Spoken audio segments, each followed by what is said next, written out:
Welcome back to my channel সাথীস cooking and ব্লগে সবাইকে স্বাগতম। আজকে হাজির হয়ে গেলাম আলু পুরি রেসিপি নিয়ে। আপনারা সবাই তো ডাল পুরি খেয়েছেন, কিন্তু মজাদার আলু পুরি রেসিপিটা যদি আপনারা একবার তৈরি করে খান তাহলে দেখবেন কতটা টেস্টি। তখন ডাল পুরি থেকে আলু পুরিটাই হবে সব থেকে বেস্ট। আর এই আলু পুরিটা কিন্তু খুবই ফুলকোভাবে আমি তৈরি করে দেখিয়েছি এবং বিভিন্ন টিপস সহ শেয়ার করেছি। আশা করছি আজকের ভিডিওটা তোমাদের খুবই ভালো লাগবে। চলো দেখে নেওয়া যাক রেসিপিটা। আলু পুরি তৈরি করার জন্য প্রথমে 3টা আলু ভালো করে ছুলে ধুয়ে আমি সিদ্ধ করতে বসিয়ে দিলাম। আর অন্যদিকে আমি একটা ডো তৈরি করে নেব। তার জন্য একটি বলে আমি নিয়ে নিচ্ছি 2 কাপ পরিমাণের ময়দা। আপনারা চাইলে এখানে রিফাইন আটাটাও ব্যবহার করতে পারেন, স্বাদমতো লবণ, আর দিয়ে দিলাম 2 টেবিল চামচ তেল। আর 2 কাপ ময়দার জন্য 2 টেবিল চামচ তেল দিলেই পারফেক্ট হবে আমার কাছে মনে হয়। ভালো করে হাত দিয়ে মাখিয়ে এখন নর্মাল তাপমাত্রা পানি দিয়ে অল্প অল্প পানি দিয়ে আমি একটা সফট ডো তৈরি করে নেব। এই ডোটা একেবারেও টাইট হবে না, আবার একেবারেও নরম হওয়া যাবে না। হাত দিয়ে ভালো করে আমি ডোটা একদম কমপ্লিট করে নিলাম। আর উপরে একটু সয়াবিন তেল লাগিয়ে আবার একটু মুথে নিয়ে আমি এটা রেস্টে রেখে দেব। আর এই ময়দাটা সেট হওয়ার জন্য 15 থেকে 20 মিনিট ভালো করে ঢেকে রেখে দিতে হবে। এখন দেখুন আলু তিনটেও কিন্তু আমার সিদ্ধ হয়ে গেছে। এখন ভালো করে আমি এই আলু তিনটেকে ম্যাশ করে নিচ্ছি। ভালো করে ম্যাশ করে নিতে হবে। আর ম্যাশ করে নিয়ে এই সিদ্ধ আলুটা এক সাইডে আমি নিয়ে এখন নিয়ে নিলাম আমি দেখুন কিছু শুকনো মরিচ ভাজা। দিয়ে দিলাম স্বাদমতো লবণ। এখন হাত দিয়ে ভালো করে শুকনো মরিচটা ভেঙে নেব। তোমাদের যদি বন্ধুরা বেশি ঝাল লাগে হাতে তাহলে এটা হ্যান্ড গ্লোভস ব্যবহার করে নেবে।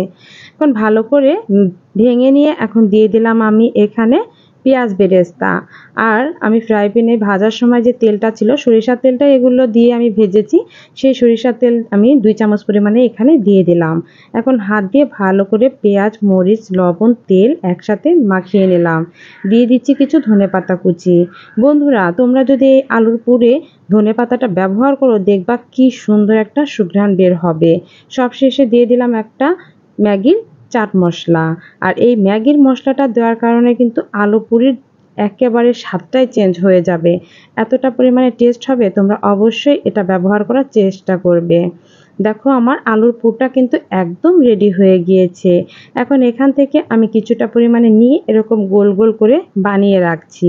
আর এই গোল গোল করে বানিয়ে রাখলে দেখা যাবে কি বন্ধুরা, আলুর পুরি তৈরি করার জন্য তখন আর ডো নিয়ে কোনো চিন্তা থাকবে না, ঝটপট নিয়েই তৈরি করতে পারবে। এজন্য আমি প্রথমে এগুলো সুন্দর করে তৈরি করে রেখে দিচ্ছি। সবগুলোই এভাবে আমি গোল গোল করে বানিয়ে নেব, তাহলে বোঝা যাবে কতগুলো পুরি আমি তৈরি করতে পারবো। অন্যদিকে ডোটাও কিন্তু আমার একদম কমপ্লিট। এখন আরও একটু ভালো করে হাত দিয়ে মুথে নিচ্ছি। আমার পুরি তৈরি করার জন্য এই ডোটা কিন্তু একদম পারফেক্ট হয়ে গিয়েছে বন্ধুরা, একেবারে সফট একটা ডো তৈরি হয়ে গেছে। এখন আমি ছোট ছোট করে লেচি কেটে নেব। তবে আলু পুরি তৈরি করার জন্য লেচিগুলো কিন্তু একটু মোটা ধরনের হতে হয়, একেবারে পাতলা হবে না। একটু বড় বড় সাইজ করে আমি প্রথমেই সবগুলো লেচি কেটে জমা করে রাখছি।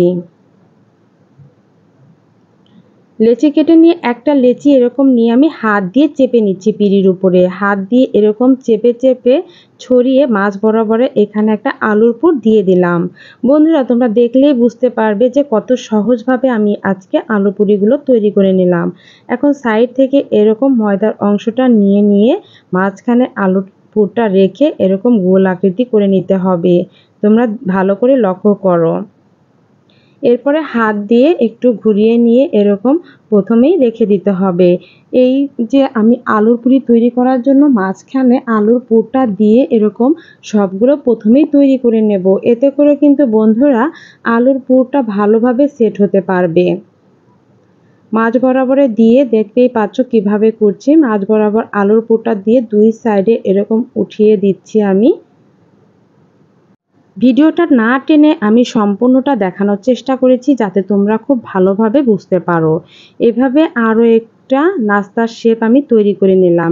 এভাবেই সবগুলো আমি তৈরি করে নিচ্ছি প্রথমে, তারপরে হচ্ছে আলু পুরিটা তৈরি করব। একটা লেচি আমি নিয়ে নিলাম, এর মধ্যে কিন্তু আমার আলু অলরেডি দেওয়া আছে। এখন হাত দিয়ে একটু চেপে চেপে নিয়ে আমি বেলনা দিয়ে হালকা চাপে আমি পুরি শেপটা দিয়ে নেব। একেবারে জোরে দেওয়া যাবে না, তাহলে কিন্তু আলুর যে পুরটা দেওয়া আছে সেটা বের হয়ে যাবে। বা ভালো হবে না। হাত দিয়ে চেপে চেপেও নাস্তাটা তৈরি করতে পারো। সবশেষে একটু পিঁড়িতে বেলনা দিয়ে এভাবে বেলে নাস্তাগুলো তৈরি করে নিতে হবে। পুরিগুলো তৈরি করে নিয়ে এখন চুলার উপরে আমি তেল বসিয়ে দিয়েছি ছোট্ট একটা কড়াইয়ে। তেলটা ভালো মতো গরম হলে পুরিগুলো ছেড়ে দিতে হবে। দেখতে পাচ্ছ বন্ধুরা, পুরিগুলো দেওয়ার পরে 1 থেকে 2 মিনিট পরে কতটা সুন্দর ফুলকোভাবে ফুলে উঠেছে। এপিঠ ওপিঠ উল্টে লাল লাল করে আমি পুরিটা ভালো করে ভেজে নিলাম। আরও একটা দেখিয়ে দিচ্ছি বন্ধুরা, একটা পুরির লেচি আমি দিয়ে দিলাম। এরকম স্প্যাচুলার সাহায্যে হালকা একটু নেড়েচেড়ে দিচ্ছি। হালকা একটু নেড়েচেড়ে কিন্তু একটু চাপ দিলেই ভালো করে ফুলে উঠবে। দেখতেই পাচ্ছ বন্ধুরা, আমি কিন্তু আলতো করে একটু চেপে চেপে দিচ্ছি। আর চুলার আঁচটা কিন্তু মিডিয়াম হিটে রাখবে। ভালো করে তেলটা গরম হলে মিডিয়াম হিটে রাখলেই ফুলে উঠবে। দেখো, স্প্যাচুলা দিয়ে হালকা করে একটু উল্টিয়ে পাল্টিয়ে নেড়েচেড়ে চেপে চেপে কিন্তু সম্পূর্ণ পুরিগুলোই আমি ভেজে নিলাম। আর সবগুলো পুরিই আমার ফুলকো হয়েছে। তৈরি হয়ে গেল মজার ফুলকো ফুলকো আলু পুরি। এই পুরিগুলো খেতে যতটা মজা, আমার কিন্তু তৈরি করে তার থেকে বেশি ভালো লেগেছে। কারণ সবগুলো পুরি এতটা ফুলকো হয়েছে, দেখেই আমার কাছে অনেক ভালো লেগেছে। এই পুরিগুলো সস, পেঁয়াজ বা কাঁচামরিচের সাথে অনেকেই খেয়ে থাকেন। যে কোনো কিছুর সাথেও খেতে পারবেন এবং গরম গরম খেতে এমনিতেও খুবই ভালো লাগে। এই রেসিপিটা যদি ভালো লেগে থাকে তাহলে লাইক, কমেন্ট, শেয়ার করতে ভুলবেন না। সবাই ভালো থাকবেন, সুস্থ থাকবেন। আজকে এ পর্যন্তই। আল্লাহ হাফেজ।